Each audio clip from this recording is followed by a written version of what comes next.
अब ये समस्या है मतलब कहीं ना कहीं कि वीआईपी लोगों को प्राथमिकता दी जाती है, उसे दूर किया जाए। अब जहाँ मतलब भगवान की बात है, ईश्वर और भक्ति बात, उसमें वीआईपी और वीआईपी क्या होता है, सभी भगवान के लिए समान होते हैं। तो बाबा जी से हमारा एक आग्रह है कि सबको समान भाव से देखें, वीआईपी व्यवस्था को बंद करें। नमस्कार, मैं हूं शिव पांडे और इस समय है प्रयागराज में उस जगह पर जहां बागेश्वर धाम सरकार पीठाधीश्वर की कथा चल रही है। जी हाँ, बागेश्वर धाम सरकार पीठाधीश्वर पंडित धीरेन्द्र शास्त्री, जिनकी कथाओं की चर्चा न सिर्फ देश में होती है बल्कि विदेशों में होती है। अभी हाल ही की बात की जाए तो ये ऑस्ट्रेलिया से लौटकर भारत आए हैं, यानी कि इन्होंने ऑस्ट्रेलिया में भी कथा की। इनकी कथाएं लंदन में या अमेरिका में, अन्य देशों की बात की जाए तो लगभग हर देश में इनकी कथाएं होती रहती हैं और उनकी प्रसिद्धि ऐसी है कि लोग इनका नाम सुनते ही उत्साहित हो जाते हैं, गदगद हो जाते हैं। लेकिन इन पर एक आरोप भी लग रहे हैं। पंडित धीरेन्द्र शास्त्री कथाओं में एक आरोप ये लग रहा है कि इनकी कथाएं ना होकर वीआईपी कल्चर का केंद्र बन चुकी हैं। यानी कि इनकी कथाओं में वीआईपी लोगों की एंट्री बहुत आसानी से होती है, जबकि सामान्य आदमी के साथ दुर्व्यवहार तक किया जाता है। कहा जा रहा है कि सामान्य आदमी के साथ इनके बाउंसर धक्का मुक्की करते हैं, उनको खड़े होने नहीं देते या उनको धक्के मार के इधर से उधर भेजते हैं। वहीं पर अगर कोई भी सांसद, विधायक या कोई नेता जाएगा, बड़ा नेता जाएगा, तो इनके मंच पर जाकर इनके बगल में उसकी कुर्सी लगती है, वो आराम से बैठता है और बाबा के साथ हंसी मजाक भी होता है। तो आखिर क्या है इस आरोप का सच? आखिर क्या सच्चाई है इसमें? और जो लोग आरोप लगा रहे हैं वो आरोप कितना सही है, उसकी हकीकत क्या है, जमीनी हकीकत क्या है? आइए इस पर बात करने के लिए हम बात करते हैं दो वरिष्ठ पत्रकारों से। और हमारे साथ में है वरिष्ठ पत्रकार शीतला तिवारी जी और साथ ही साथ वरिष्ठ पत्रकार भालचंद्र पांडे जी। हम इन दोनों से बात करेंगे और समझने की कोशिश करेंगे कि आखिर वो बारीकियां कौन सी हैं जिनके आधार पर ये सब आरोप लग रहे हैं। तिवारी जी, जिस तरह से बागेश्वर धाम सरकार पीठाधीश्वर की कथाओं में एक आरोप लगाया जा रहा है, ये कहा जा रहा है कि इनकी कथाओं में वीआईपी कल्चर एंट्री कर गई है, यानी कि अगर कोई भी पैसे वाला व्यक्ति हो तो इनके पास तुरंत पहुंच जाता है, लेकिन अगर कोई सामान्य व्यक्ति हो तो इनके पास पहुंचने के लिए या इनके पैर तक छूने के लिए उसको कई महीने गुजर जाते हैं, कई बार तो साल भर गुजर जाते हैं। और अगर किसी तरह पास पहुंच भी जाए तो उसको पैर तक छूने नहीं दिया जाता है और कह दिया जाता है हाँ दूर से। ये बातें सामने आती हैं, लोग ऐसा आरोप लगाते हैं। क्या लगता है आपको कि ये जो बातें हैं, ये जो आरोप लगाए जा रहे हैं, कितना सही है? सबसे पहले हमारे सभी दर्शकों को बहुत बहुत प्रणाम, नमस्कार। मैं आपको बता दूं कि बागेश्वर धाम की जब कथा होती है, जब भी आयोजन इसका होता है, तो वहाँ अनाउंस किया जाता है कि यह जो है कथा जो है सामान्य के लिए है, यहाँ कोई वीआईपी नहीं है। जितने लोग हैं हमारे लिए सब बराबर हैं, चाहे वो वीआईपी हो और चाहे वो सामान्य हो, सब एक बराबर हैं। यह केवल अनाउंसर वाले नहीं, यह केवल पंडित धीरेन्द्र शास्त्री ही इस बात को कहते हैं। वो कहते हैं अपने मंच से कि हमारे लिए कोई वीआईपी नहीं है। लेकिन पांडे जी, हकीकत आपको मैं बताऊं कि जब बागेश्वर धाम का इनका जब कथा का आयोजन हुआ था, इसके पहले जो है एक प्रेस कॉन्फ्रेंस की आयोजन की गई थी और जो यहाँ जो है प्रोग्राम का आयोजन किए हैं उदय प्रताप, उन्होंने जो है करवाई थी। उस समय जो है पत्रकारों के लिए, जैसा कि आप कहा जाता है ना कि पत्रकार हर व्यक्ति से मिल लेते हैं, सबसे बात कर लेते हैं, पत्रकारों के लिए यह कहा गया था कि 11 लोगों के नंबर हैं, ये नंबर आपके हैं, कोई भी अगर इमरजेंसी कोई बात होती है या कुछ दिक्कत होती है तो आप जो है इस पर बात कर सकते हैं। अब चलिए ठीक है। उन्होंने यह भी कहा था कि उनके जो मीडिया प्रभारी राजेश हैं केसरवानी, उन्होंने यह भी कहा था कि भाई थोड़ा बहुत माइनस प्लस हो सकता है, मैनेज करिएगा, इस तरीके से कहा गया था। लेकिन हकीकत हुई कि जब 20 तारीख को कलश यात्रा निकली, 21 तारीख को जब कथा हुई, तो जब पत्रकार वहां पहुंचने लगे तो पत्रकारों को यह पहले ही कह दिया था कि आपका आई कार्ड ही आपका पास माना जाएगा, पास नहीं दिया गया था। लेकिन हकीकत हुई कि उनके जो बाउंसर थे, उनके जो पुलिस वाले जो लगाए गए थे, वह सब जो है आम आदमी और पत्रकार जो है सब लेवल में नाप दिए। चलिए वहां तक ठीक था। किसी तरह अंदर भी गए तो अंदर आप समझ लीजिए कि जो भी उनके काले पीले जो बाउंसर लगे हुए हैं, उनके हालात ये है कि ना तो कोई मीडिया सेंटर बनाया गया, जबकि मैं आपको बता दूं कि कितना भी बड़ा प्रोग्राम हो, इन्हीं धीरेन्द्र शास्त्री का जो प्रोग्राम जो है आपके महाकुंभ में था, जबकि महाकुंभ जो है विश्व का सबसे बड़ा मेला लगा था, 40 करोड़ से ज्यादा लोगों ने स्नान किया था। उसमें भी इन्होंने मीडिया सेंटर की स्थापना की थी और तमाम विभाग जो भी थे सबने मीडिया सेंटर की स्थापना की। यहाँ कोई मीडिया सेंटर नहीं।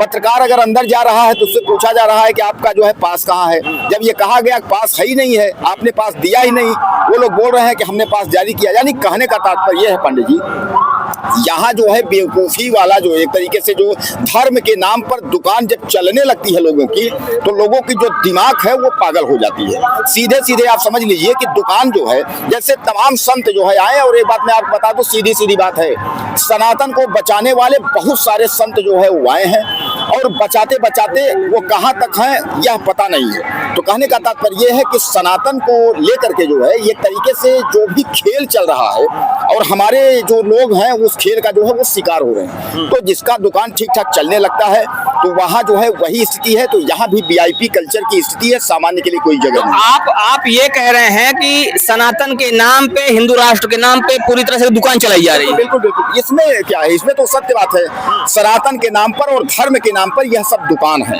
लोग जो इसको समझे। अब पांडे जी यहाँ समझिएगा, यह मैं नहीं, स्वामी शंकराचार्य जो है, अब मुक्तेश्वरानंद ने ये बात कहा था कि अगर इतनी बड़ी शक्ति है तो भैया हमारी वहाँ की दिवाली उत्तराखंड के रुद्रप्रयाग की जो है काफी जो है वो है, तो जमीन धस रही है, उसको आप जो है कृपा करके कर दीजिए। तमाम एजेंसियां सब उनको एजेंसियों को नौकरी से निकाल दीजिए। भैया बाबा पर्चा निकाल देंगे, भैया यहाँ हमला होगा, ये होगा वो होगा। जो सिक्योरिटी हमारा जो इतना पैसा खर्चा हो रहा सरकार का, तो बाबा को हम बल्कि उसका कुछ बाबा को देंगे और कम से कम वो रहेगा। इसका मतलब ये है कहीं ना कहीं लोगों को गुमराह करना और धर्म के नाम पे धंधा चलाना। सीधे सीधे आप इसको समझिए। तो यहाँ पर आरोप ये भी लग रहे हैं कि जो शक्तियों की बात हो रही है वास्तव में वो कोई शक्तियां नहीं है और धर्म के नाम पर धंधा चलाया जा रहा है, धर्म के नाम पर लोगों को गुमराह किया जा रहा है। लेकिन आपको एक चीज और भी बता दें, आपको याद दिला दें कि एक समय वो भी था जब पुलवामा अटैक हुआ था। पुलवामा अटैक के समय भी इनके पर्चे पर प्रश्न खड़े हुए थे और ये कहा गया था कि अगर बाबा बागेश्वर में इतनी कृपा है, इतनी शक्ति है, तो आखिर पुलवामा अटैक से पहले बाबा बागेश्वर बता क्यों नहीं पाए? आखिर जब शक्तियां इतनी इनके पास हैं तो इतनी बड़ी बड़ी घटनाएं हो रही हैं, उस पे ये पहले से आगाह क्यों नहीं कर देते कि लोग पहले सावधान हो जाते? जब जम्मू कश्मीर में नरसंहार हो जाता है तो बाबा बागेश्वर चुप रह जाते हैं। सवाल वहां पर भी खड़े होते हैं, अगर बाबा बागेश्वर को पता था कि ये चीजें होती हैं तो उन्होंने पहले से आगाह क्यों नहीं किया? इतने जो नृशंस हत्याकांड हुए और निरीह लोगों की, निरपराध लोगों की हत्या कर दी गई, उस पर बाबा बागेश्वर ने पर्चा क्यों नहीं निकाला? तो ये बड़े कई सवाल हैं जो यहाँ पर खड़े हो रहे हैं और बाबा बागेश्वर भी इन सवालों के घेरे में घिरते हुए नजर आ रहे हैं। पांडे जी क्या कहते हैं, जो ये सवाल खड़े हो रहे हैं और जो ये बातें हो रही हैं, जो आरोप लग रहे हैं, इन आरोपों पर आपका क्या कहना है? देखिए शिव भाई, बात ये नहीं है कि सनातन का एक सहारा लेके धंधा बनाया गया। आज सभी धर्म यही कर रहे हैं। हिंदू धर्म की बात की जाए तो बागेश्वर बाबा आए, इसके पहले भी कई लोग आए।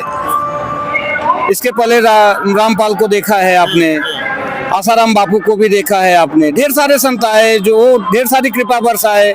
यहाँ तक कई संत तो ऐसे आए कि समोसा के साथ चटनी के साथ कृपा बरसाए।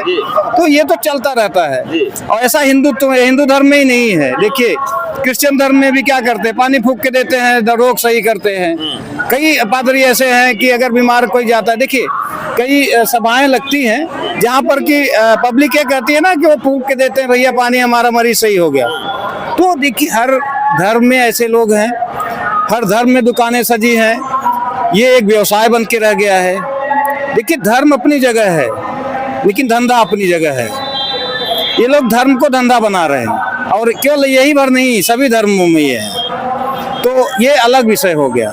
रही बात धीरेन्द्र शास्त्री की बात, वीआईपी कल्चर की बात, तो ये देखिए हर जगह है, खास करके हिंदू धर्म में। आप मंदिर में भी जाके देखिए तो अगर आप वीआईपी हैं तो अलग रास्ता है, आपको ले जाके सीधा गर्भगृह में पहुंचा दिया जाएगा। अगर आप आम आदमी हैं तो 1.5-2 किलोमीटर लाइन लगा के आइए, तब आपको पहुंचाया जाएगा। धर्म में ईश्वर के निगाह में तो चाहे वीआईपी हो चाहे आम हो, सब एक समान होता है। और उसके लिए तो देखिए जो संत है, संत की निगाह में तो सब एक होते हैं। प्रधानमंत्री हो चाहे एक अदना सा आदमी भिखारी ही क्यों ना हो, वो ईश्वर की निगाह में, चूंकि ईश्वर की सृष्टि में उतना ही भागीदारी उसकी भी है जितना कि एक प्रधानमंत्री का। अब यहाँ वीआईपी कल्चर में कोई प्रधानमंत्री बन रहा है, कोई भिखारी बन रहा है, कोई चपरासी बन रहा है, ये अलग बात है, लेकिन ईश्वर की सृष्टि में तो आया सभी एक समान है ना वो। तो ये वीआईपी कल्चर कहीं ना कहीं इनके जो कथन है उस पर प्रश्न चिन्ह खड़ा करता है कि हमारे निगाह में सब एक है, और यही कहीं ना कहीं धर्म को भी बदनाम करता है। तो कहीं ना कहीं वीआईपी कल्चर अपने आप में प्रश्न खड़ा करता है। और बाबा बागेश्वर जितनी बात करते हैं, जो बाबा बागेश्वर बात करते हैं, समानता की बाबा बागेश्वर बात करते हैं, सबको समभाव से देखने की, और लगातार जब बाबा बागेश्वर बहुत अपने शुरुआती स्टेज में थे और ये दावा किया करते थे हमारे लिए सभी समान हैं, कोई वीआईपी कल्चर नहीं है, सभी लाइन से आएंगे, सभी अपने नंबर से आएंगे, अब उन पर प्रश्न खड़े होने इसलिए शुरू हो गए हैं क्योंकि यहाँ पर कोई भी व्यक्ति जब बड़े पद पर होता है, पैसे वाला होता है, तो सीधा उनके पास पहुंच जाता है और उनके बगल में, उनके साथ में बैठकर बातें करता है, हंसी मजाक करता है। वहीं पर एक सामान्य सा व्यक्ति जब उनसे मिलने की कोशिश करता है तो उनके बाउंसर धक्के मार देते हैं। और ये कोई बात हमारी कही हुई नहीं है, हमारे आरोप नहीं है, ये बाबा बागेश्वर यानी कि पंडित धीरेन्द्र शास्त्री खुद ही अपने मंच से बोल चुके हैं कि उनके बाउंसर, उनके लड़के बदतमीजी करते हैं और लोगों के साथ अभद्रता करते हैं। तो वीआईपी कल्चर हिंदू राष्ट्र बनाने में कितना कामयाब होगी?